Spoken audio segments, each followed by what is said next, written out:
రెండవ అధ్యాయము 2వ వచనము. యూదుల రాజుగా పుట్టినవాడెక్కడ ఉన్నాడు? తూర్పు దిక్కున మేము ఆయన నక్షత్రము చూచి ఆయన్ను పూజింపవచ్చితమని చెప్పిరి. యేసును లేక సత్యమును నాశనము చేయుటకై నీవు చేయు ఏ ప్రయత్నమైనను నిన్ను నాశనము చేయును.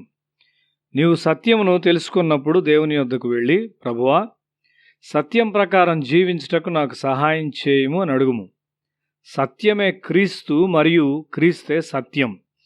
ఈ విధంగా నీవు ప్రార్థించున్నప్పుడు ఒక దైవికమైన స్వభావం నీలోనికి వస్తుంది. ఆయన స్వభావం నీకు వచ్చేంత వరకు యేసు సంతోషముగా ఉండడు. క్రైస్తవ జీవితము ఒక స్వచ్ఛందమైన జీవితం. 40 సంవత్సరాల క్రిందట నేను యేసును కనుగొన్నాను. ఈ సంవత్సరాలన్నింటిలో ఆయన నన్ను కాపాడాడు. మనము మార్పు చెందిన సమయంలో మన హృదయాల్లోని క్రింద భాగాల్లో ఉన్న రంధ్రాలన్నీ నిలిపివేయబడతాయి. అప్పటి నుండి మనం వాక్యమును పట్టుకుంటాం. అయితే మన పాత్రల యొక్క ప్రక్క భాగాల్లో కూడా రంధ్రాలు ఉన్నాయి. ఇవి కూడా నిలిపివేయబడవలసి ఉన్నవి. దీని కొరకు మనకు ఎక్కువ యేసు అవసరమై ఉన్నాడు. నీవెక్కువగా క్రీస్తును వెదకుచూ ఇక్కడకు వచ్చావా? ఆయన ప్రక్కన ఉన్న రంధ్రములను నిలిపివేయును. యేసు మనలను వెదకుచూ లోపలికి వచ్చును. సినిమాకు వెళ్ళట చాలా సులభం. మార్గ మధ్యంలో పెద్ద ఆటంకాలను మనం ఎదుర్కొనం.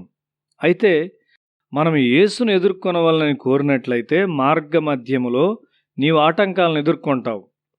ఆటంకాల్లో డబ్బు ఒకటి, అనారోగ్యత మరొకటి, ఇంకా తల్లిదండ్రుల అయిష్టత మొదలైనవి. కాబట్టి ఆటంకములను బట్టి మనం సత్యమును విడిచిపెట్టరాదు. యూదా మరియు హేరోదు వారిని వారు నాశనం చేసుకున్నారు. మానసికమైన వేదాంతము నిన్ను గమ్యం చేర్చలేదు. మనం యేసును నమ్మి వెదకవలసి ఉన్నాము.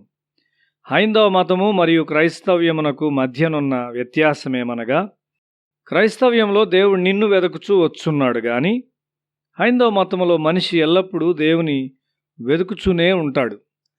జ్ఞానులు దీనులై ఒక చిన్న గ్రామంలోనికి, ఒక దీనమైన పాకలోనికి వెళ్ళారు. వారు యేసును చూచారు. యాకోబు పత్రిక 3వ అధ్యాయం 17వ వచనము. అయితే పైనుండి వచ్చు జ్ఞానం మొట్టమొదటి పవిత్రమైనది, తరువాత సమాధానకరమైనది, మృదువైనది, సులభముగా లోబడినది, కనికరముతోనూ మంచి ఫలములతోనూ నిండుకున్నది, పక్షపాతమైనను వేషధారణయను లేనిదియునై ఉన్నది.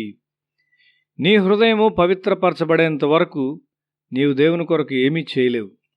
సత్యము నీ హృదయం మోసకరమైందని నీకు బోధించును. ఇర్మియా గ్రంథము 17వ అధ్యాయము 9-10 వచనాలు.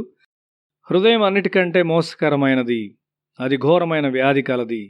దాని గ్రహింపగలవాడెవడు? ఒకని ప్రవర్తనను బట్టి వాని క్రియల ఫలము చొప్పున ప్రతీకారము చేయుటకు యెహోవాను నేను హృదయమును పరిశోధించువాడను, అంతరింద్రియములను పరీక్షించువాడను. పూర్వము గ్రహణం యొక్క సమయమును ఖచ్చితంగా లెక్కించుట్లో తప్పులుండేవి. కాబట్టి కారణమును గుర్తించుటకు వారు ప్రయత్నించారు. అప్పుడు గురుగోళము కనుగొనబడింది. ఆ తరువాత మాత్రమే ఖచ్చితంగా లెక్కించుటకు వారికి సాధ్యమైంది. నీ హృదయంలో దాచబడిన పాపము నిలిచి ఉంటే అవి నిన్ను గందరగోళపరిచి దేవుని కొరకైనా నీ ప్రయోజకత్వాన్ని పోగొట్టుకున్నట్లు చేయును. నీవు ఒక గొప్ప లక్ష్యం కొరకు చేయబడ్డావు. నీ యవన కాలంలో నీవు కలిగి ఉండవలసిన అత్యుత్తమ పట్ట అనగా డిగ్రీ పరిశుద్ధతయై ఉన్నది. ఒక యవనస్తునిగా నీ కొరకు దేవుని మనసులోనున్న లక్ష్యం కొరకు జీవించు. తన ప్రజల కొరకైన గొప్ప విడుదల తన ద్వారా ఇవ్వబడినని మోషేకు బయలుపరచబడింది. రోమాపత్రిక 8వ అధ్యాయము 14-16 వచనాలు.